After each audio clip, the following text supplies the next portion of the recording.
I've beaten the game, cleared every side objective, and spent dozens of hours crawling through castles and defeating samurai, and now I want to share some important tips with you. My name is Kodiak, this is Legacy Gaming, and here's everything I wish I knew sooner about Assassin's Creed Shadows. One of the most interesting things about Assassin's Creed Shadows is how dense the world is. Not with a million things to do, but the actual world itself, which is a sharp contrast from the open and often empty world of England in Assassin's Creed Valhalla. One thing I highly recommend you do when traveling around the world is stick to the path and take full advantage of the Pathfinder system, which draws an overlay line guiding you to your main objective. Unlike the rolling countryside of England, Japan is much trickier to navigate with tight, winding paths, condensed villages, and a sense of verticality that wasn't present in most other Assassin's Creed games. Shadows doesn't allow you to auto-navigate to your objective with your horse, a change from Valhalla, so you manually have to steer, and as soon as you get off the trail, well, good luck, because navigation can be really hard. Rocky terrain, steep inclines, an insane amount of brush and trees. Honestly, it's just better to stick to the path, and the Pathfinder helps you do that. There's nothing wrong with exploring off the beaten trail from time to time, but when completing quests, I recommend you stick to the main roads. Returning to Assassin's Creed Shadows are viewpoints, which require you to parkour your way to the top of a very tall structure. This is classic AC, and for most of us, should feel very familiar, but there's a fresh twist you need to know about. When you climb to the top of a vantage point and sink, don't immediately jump back off once it's complete.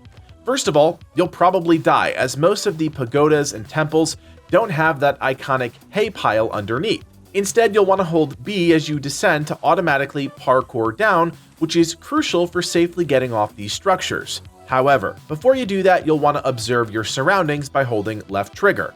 Doing this from the viewpoint will allow you to identify any points of interest in the surrounding area that you might want to explore later. Even if it's an unknown location, identifying these points adds them to your world map, which is essential for your overarching exploration. Take the time at every viewpoint to observe your surroundings, fill out that map, and you'll be better prepared for the future. Early on in Assassin's Creed Shadows, you'll build a forge at your hideout. Unlike previous games, you'll rely on this building to upgrade your weapons and armor, and this is critical to remember during your progression. Because there are so many opportunities to obtain legendary gear early, it's very possible and even probable that you'll just continue to play the game, not realizing that your gear is undertuned. Make it a habit to return to your hideout regularly, invest in upgrading your gear, and keep your weapons and armor on par with the current level of content you're trying to do. It sounds so simple, right? But on multiple occasions, I realized the enemies I was fighting were 4 or 5 levels ahead of my gear, and that made the combat much more challenging. Enemies that once took a few attacks to kill would all of a sudden take dozens, and that's simply because my gear wasn't leveled up.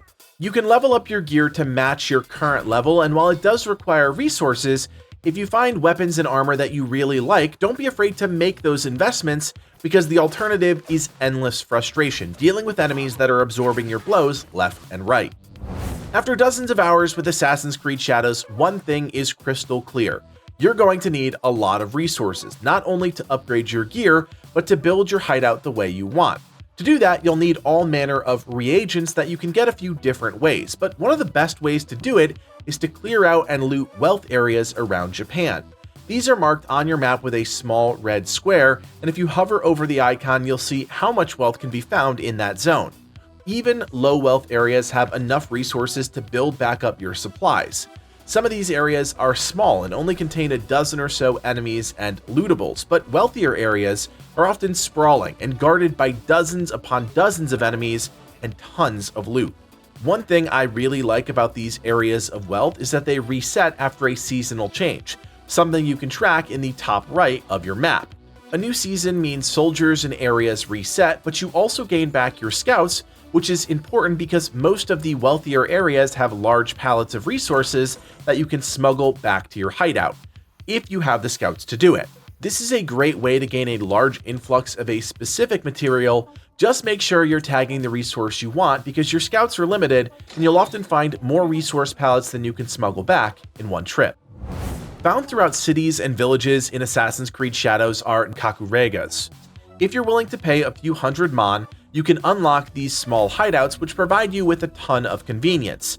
First and foremost, they allow you an expanded network of fast travel points, specifically ones that are close to the ground and easy to navigate.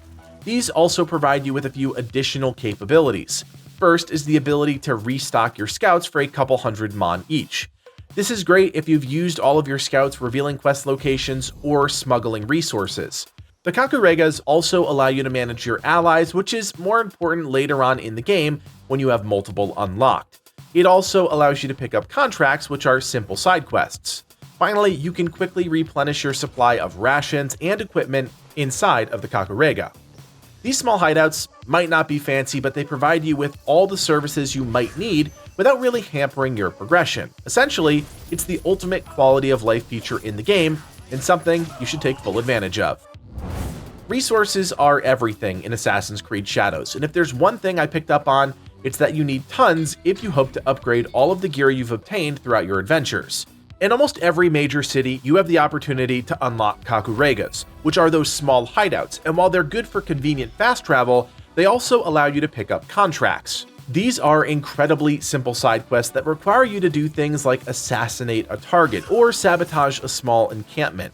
Easy stuff that you can complete in 5 to 10 minutes. This is perfect because these are almost always filled with a bunch of resources on top of often rewarding you with resources for completing the contract. Don't sleep on the opportunity to complete these, especially during progression, because a fundamental tenet of Assassin's Creed Shadows is upgrading your gear during progression. You might find a legendary you like early on, but the only way for that to remain effective is for you to keep upgrading it, and the only way to do that is by having the resources needed to keep it on pace with your level. Contracts can help you offset the resource burden, and given how easy they are to do, it's a no-brainer. One of the best side objectives in Assassin's Creed Shadows are Shinobi Chests, which always contain a legendary piece of loot for either Yasuke or Nawe. These can only be obtained at castles found in every province of Japan and guarded by dozens of enemy soldiers. I had an absolute ball infiltrating these locations, and if you're looking for that classic stealth action experience that is finally back in Assassin's Creed, take Nawe and try and clear out an entire castle. Found throughout each castle are a number of samurai daisho that you need to kill.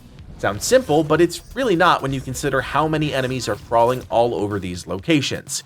Killing all of the samurai will allow you to unlock a Shinobi Chest located at the top of the castle's main building.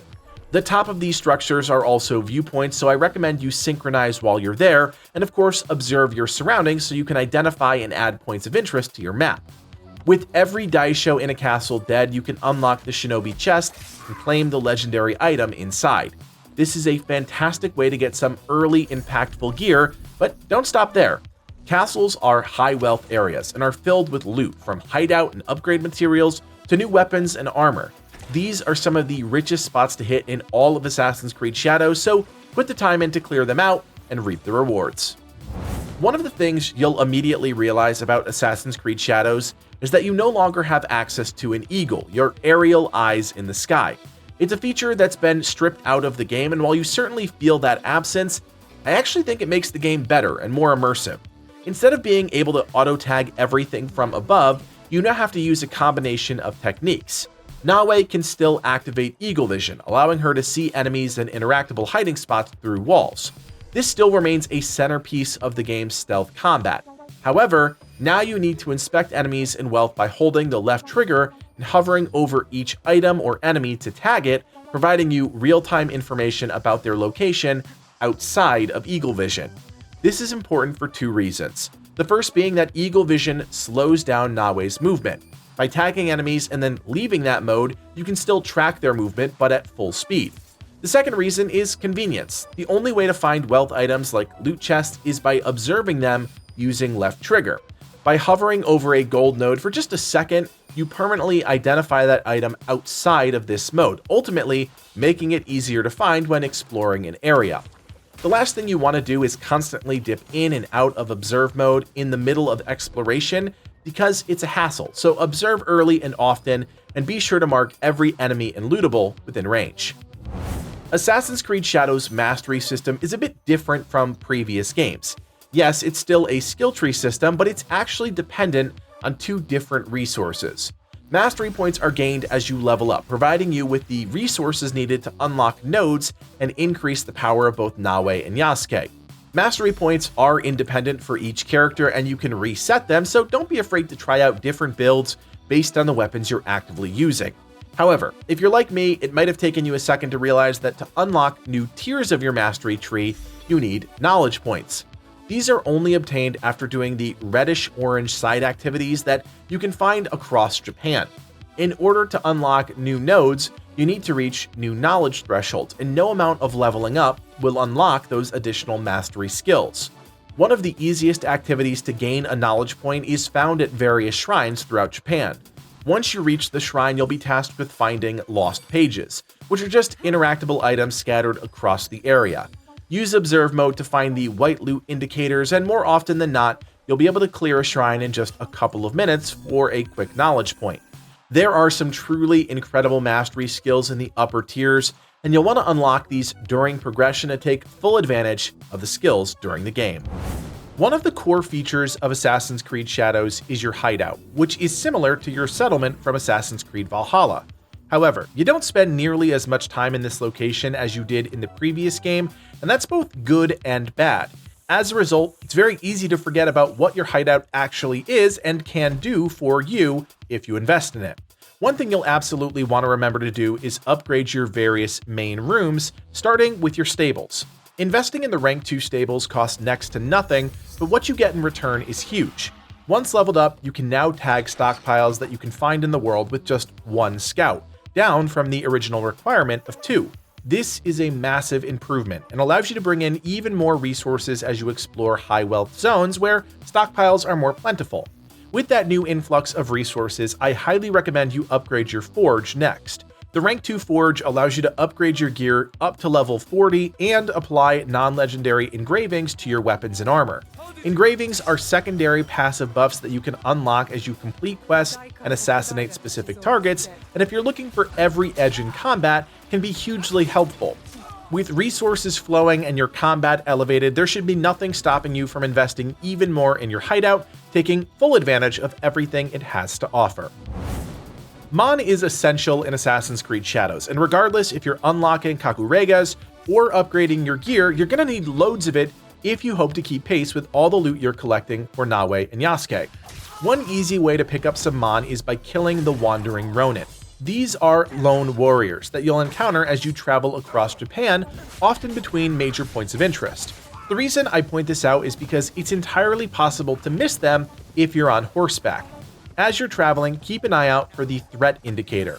If it pops up as you're traveling through a safe zone, that's a good sign that a Ronin is nearby, attempting to aggro you. Honestly, I was proactive, jumping off my horse and going to kill these enemies because more often than not, they'll be carrying anywhere from 500 to 900 Mon and occasionally a weapon or valuable. Bottom line, keep an eye out for these Wandering Ronin and take the extra time to kill them and reap the rewards. So there you have it, everything I wish I knew sooner about Assassin's Creed Shadows. As always, if you have a tip or trick you want to share with the community, leave it in the comments down below. And if you enjoyed this video and want more Assassin's Creed Shadows in your feed, do me a solid, hit that thumbs up, and consider subscribing. My name is Kodiak, and from everyone here at Legacy Gaming, thanks for watching, and play on.